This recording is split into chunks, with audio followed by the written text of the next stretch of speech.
السلام عليكم البنات. اليوم جيت نشارك معكم هذا الماسك هذا ديال مينيسو. كنت شريته من عنده، انا سبق اللي استعملته وقلت نشاركه معكم. لما لا كيف ما كتشوفوا كيجي بحال الشكل ديال ستيك ديال ديودورون، ساهل في الاستعمال ديالو. شتي كيف ما شفتوا انا سبق اللي استعملته. كنطلعوا منه هنايا كيف ما كتشوفوا. والمكونات ديال هذا الماسك هذا معدل بالزنجبيل وفيتامين سي ديال البرتقال. كيف ما كنعرفوا ان الزنجبيل عنده فوائد كبيره وكيصلح حتى يعني للتجميل اذا بغينا نعملوه في وصفات تجميليه على البشره وحتى على الشعر. وفيتامين سي حتى هو مهم للبشره ديالنا. كيف ما كنعرفوا انه كيوحد اللون ديال البشره وكيعطي واحد النضاره، وحتى الزنجبيل حتى هو كيوحد اللون ديال البشره وكيعطي حتى واحد النضاره. يعني هاد جوج مكونات جاو مع بعضياتهم. انا غادي نشاركو معكم، غادي نوريكم الطريقه ديال الاستعمال ديالو. بعدا واحد النسيمه فيه كتحمق، واحد النسيمه مزيونه ديال التشين ديال البرتقال مشهده فيه. كيف ما قلت لكم كيجي ستيك كيف ما كتشوفوا، وكتقطعوا من هنايا. انا ما حتىش في الاول جا يعني طالع بومبي شويش، ولكن مع الاستعمال تالا من بعد غادي نطلعوا شويه هيدا. درت بعدا نوريكم المكونات ديالو كيف ما كتشوفوا هنايا. هنايا الزنجبيل وهذا فيتامين سي ديال الليتشي. دابا غادي نشوفوا الطريقه ديال الاستعمال ديالو. انا ديجا هنايا اصلا انا عاد دوجت، يعني الوجه خصو ضروري يكون نظيف مغسول، ما فيه لا مكياج لا حتى شي حاجه، لا غبره الزنقه لا حتى شي حاجه. خصو يكون الوجه نظيف. وديك الساعه غادي نوضعوه على الوجه ديالي. ممكن تفزقوا وجهكم، ممكن يكون ناشف، ماشي مشكل. المهم اللي عجبني في هذا الماسك هذا هو ساهل الاستعمال ديالو، يعني ما كيعكزكش. حنا كنبغيو شي مرات كنبغيو الحاجه السهله. المهم كنوضعوا على الوجه ديالنا هيدا، يعني طريقه سهله.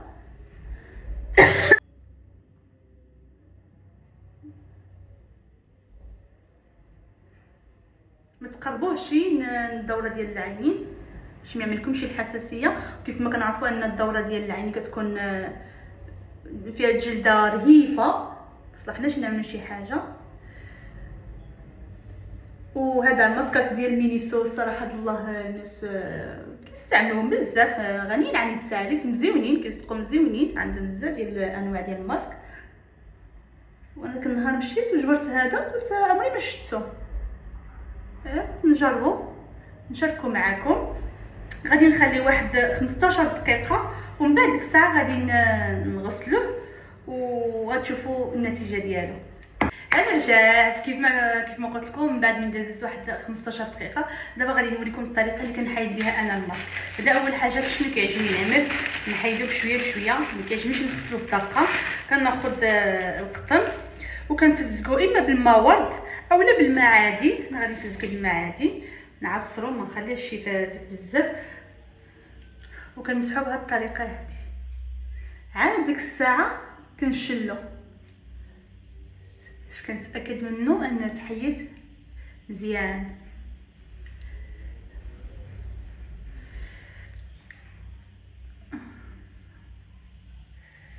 هكذا حاولوا ما تحدوش عينكم. ودابا غادي نشدو بالماء.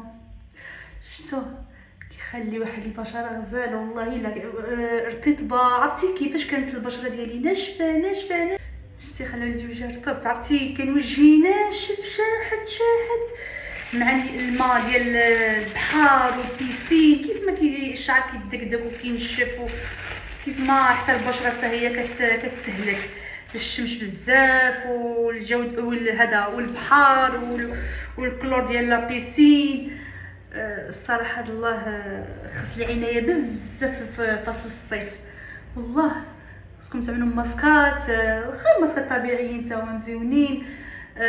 دهنوا وجهكم خصوصا اللي عندها البشره ناشفه. دابا انا البشره ديالي مختلطه، ولكن رجعت عندي ميله للنشوفيه، يعني رجعت كتنشف لي دغيا. انا غادي دابا نغسل وجهي. انا من بعد ما غسلت وجهي مزيان ما بقاش فيه الماسك، دابا باش كنرطب وجهي. هو اصلا كيخلي لك الوجه ديالك رطيب بصراحه الله، ما كيخليهش ينشف. انا كنت كنتوقع انه غادي يخلي لي وجهي ناشف وداكشي، انا سبق دابا استعملته، هذه دابا شي مره الرابعه وقيله وانا كنستعمل فيه. صراحه كيخلي الوجه غزال رطيب، ولكن باش كنزيد نخليه يعني يضغط مزيان، كناخذ واحد شويه ديال الزيت ديال جوز الهند، زيت الكوكو، وكناخذ القطن عاود حتى هو نفس الشيء كنفزكو شويه. عرفتي غادي نفزك القطن شويه شويه ماشي بزاف، وغادي نخوي دابا حتى زيت كوكو دايب ماشي بحال الشتوى كيكون جامد. وغادي ندهن خصوصا تحت عيني باش ما كينشفوش بزاف.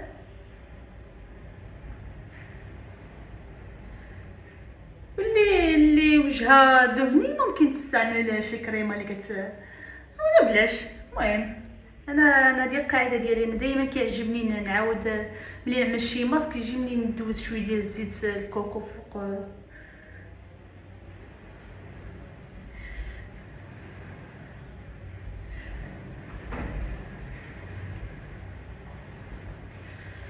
ايوا صافي، عرفتي شفتو كيف ما شفتو، والله الا عرفتي غزال الصراحه الله انا عجبني. كاين هذا، كاين 3 ديال الانواع، مره نجي ان شاء الله الا مشيت غادي نجيب واحد اخر. كاين هما 3 ديال الانواع، كاين ديال اتاي الشيء الاخضر واقيلا، وهذا واحد اخر واش ديال الالوفيرا والله ما نعرف، ما بقيتش عاقله بالضبط.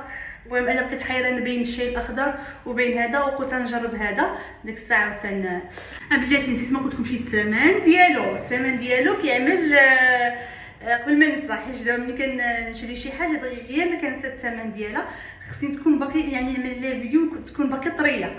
الثمن ديالو كنت شريتو ب 75 درهم. شوف اما 70 اما 75، انا دائما ديك 5 كنزيدها ما عرفتش علاش، اما 70 اما 75. ما كنت ديت بزاف د الحاجات ثم كتعرفوا الواحد كيبقى ينسى الاثمنه، كنظن الا شي 75 درهم.